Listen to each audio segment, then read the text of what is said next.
In this section, we're going to talk about similar polygons, mostly similar triangles. We'll talk about the Pythagorean theorem and then some basic laws of trigonometry.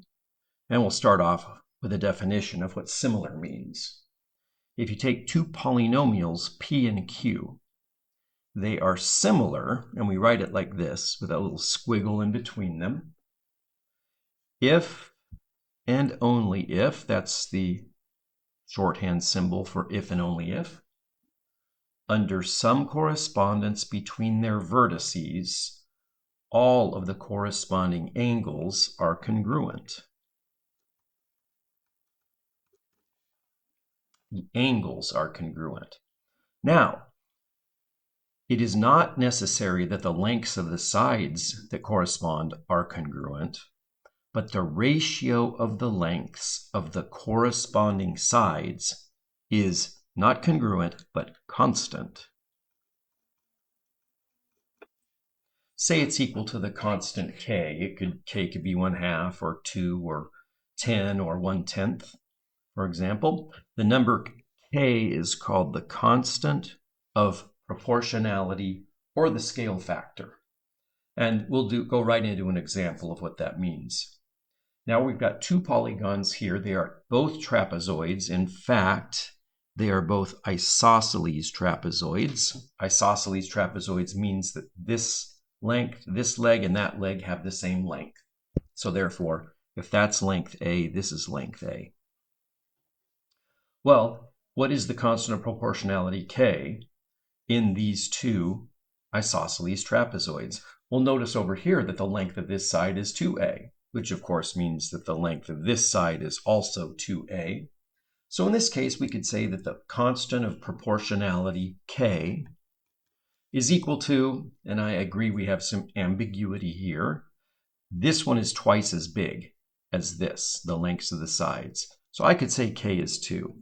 If you wanted to, you could have said that, well, the lengths of these sides are 1/2 the length of these. So in that case, you could have said K equals 1/2. Either way is okay as long as you know which way you're starting with. We're starting with this one, and then you have to multiply these sides by 2 to get to this one. So we're going to say the constant of proportionality, K in this case, is simply 2. Well, now let's look specifically at triangles. Say we have two triangles, ABC and DEF, and notice this says they are similar, that little symbol in between, the little squiggle there. They are similar if and only if the following holds true. This angle A, the first one, has to be congruent to angle D. All of the angles that correspond to each other need to be congruent. Which one does B correspond to? It's the second one here. It'll be the second one here. So angle B is congruent to angle E. And then finally, angle C needs to be congruent to angle F. And also, what we'll have, if they are similar, is that the length from A to B does not have to be equal to the length from D to E, but it's going to be some number K times DE. Again, that's the constant of proportionality. It was 2 in this previous example. And from B to C, that length is going to be K times, see, where do we go? We go BC, so this needs to be EF. And the last one, from C to A, will be K times F to D, FD. And again, K is going to be a constant that we call the constant of proportionality. So just one special case, what do we get if K is equal to 1? If the constant of proportionality is equal to 1, that means this length is this length. This length is the same as this length. This length is the same as that length. So all three sides have the same length.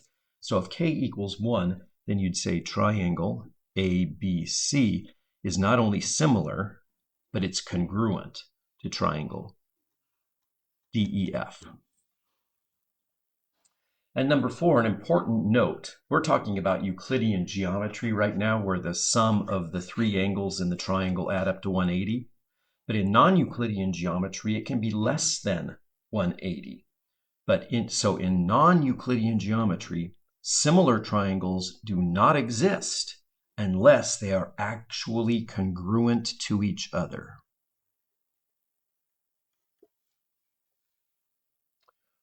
All right, let's move on to number 5. It's a lemma about similar triangles. Now we're going to start with a given triangle ABC. We got a picture of it right here.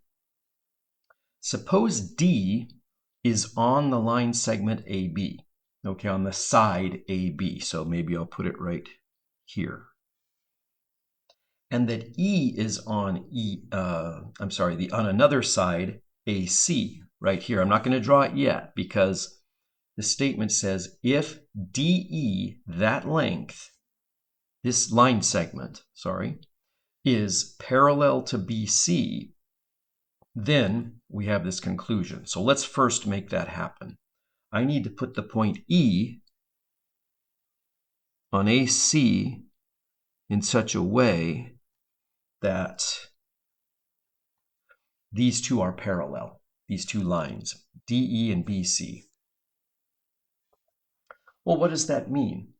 That will tell us that these ratios are equal to each other. What are those ratios? AD, the length of this shorter side, compared to or over AB, is the same proportion as AE over AC.